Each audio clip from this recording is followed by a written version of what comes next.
Histoire et patrimoine. Un héritage. L'histoire africaine dans tous ses aspects.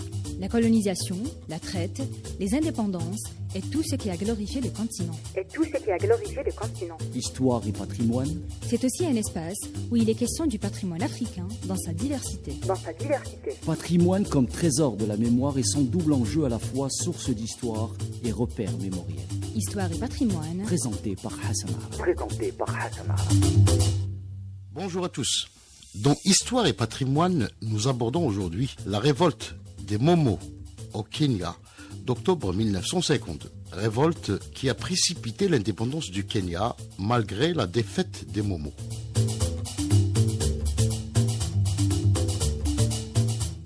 C'est au mois de mai 1952 que l'organisation révolutionnaire se manifeste à travers une série d'attentats ciblant d'abord les partisans d'une cohabitation avec les Anglais, ensuite on cible certains colons européens.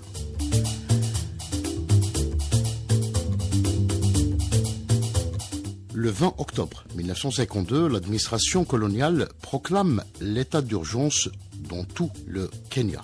Une répression aveugle s'abat alors sur les révoltés Momo qui seront pourchassés, massacrés et emprisonnés. L'origine de cette révolte anticolonialiste au Kenya tire son origine de la configuration sociologique de la population du Kenya vivant sous le joug colonial.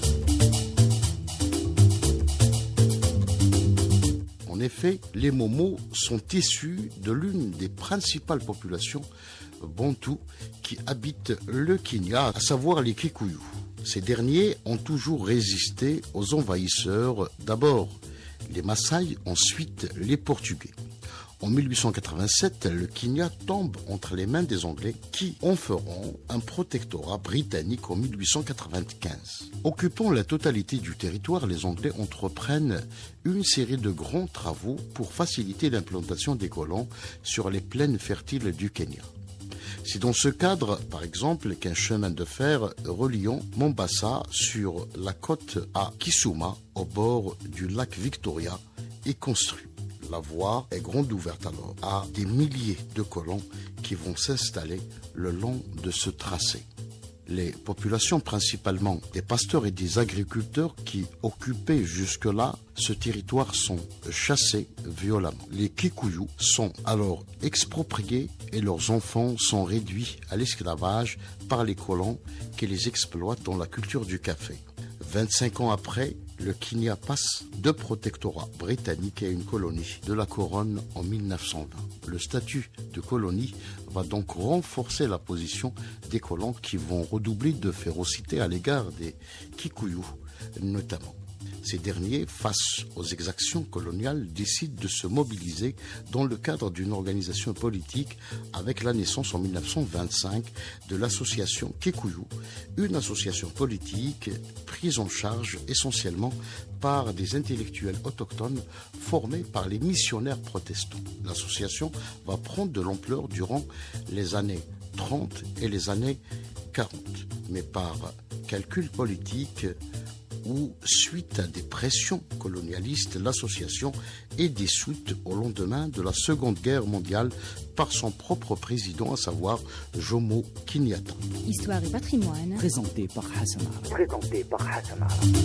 Modérant son propos à l'égard de la colonisation, ce dernier décide de mettre en place un parti politique, l'Union du Kenya. Le programme de ce parti se résume notamment à militer pour abolir les barrières raciales et à appliquer l'égalité en matière de droits politiques.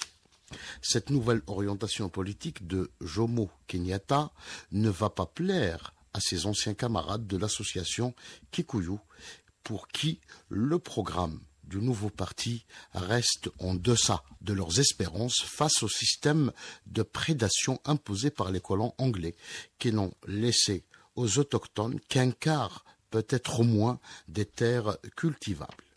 Ainsi, la majorité des membres de l'association Kikuyu, dissoute par son président Jomo Kenyatta, décide de se regrouper dans une société secrète connue sous le nom de Momo.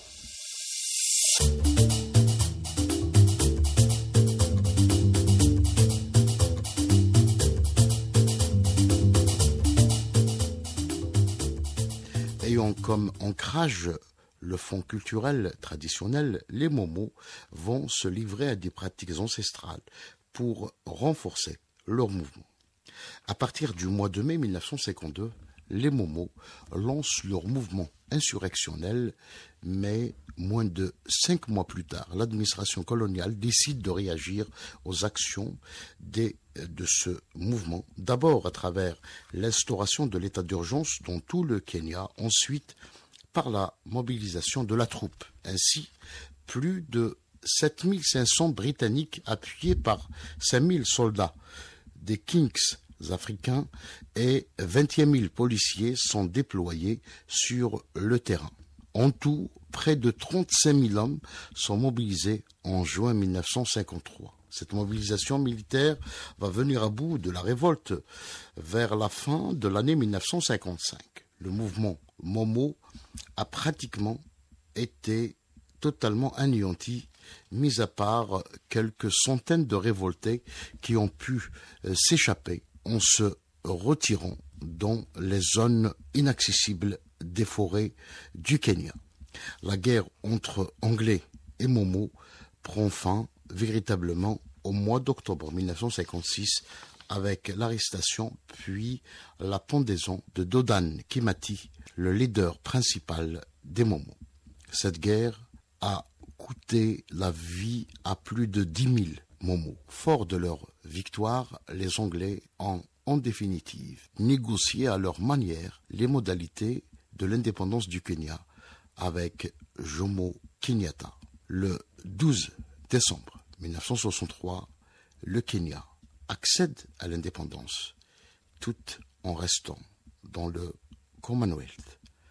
Voilà qui termine cette émission d'aujourd'hui. Je tiens à remercier Hakim Belmoussa, réalisateur de cette émission, et je tiens à vous remercier également de nous avoir suivis. Bonne écoute sur Ifriqiya FM, la voix africaine.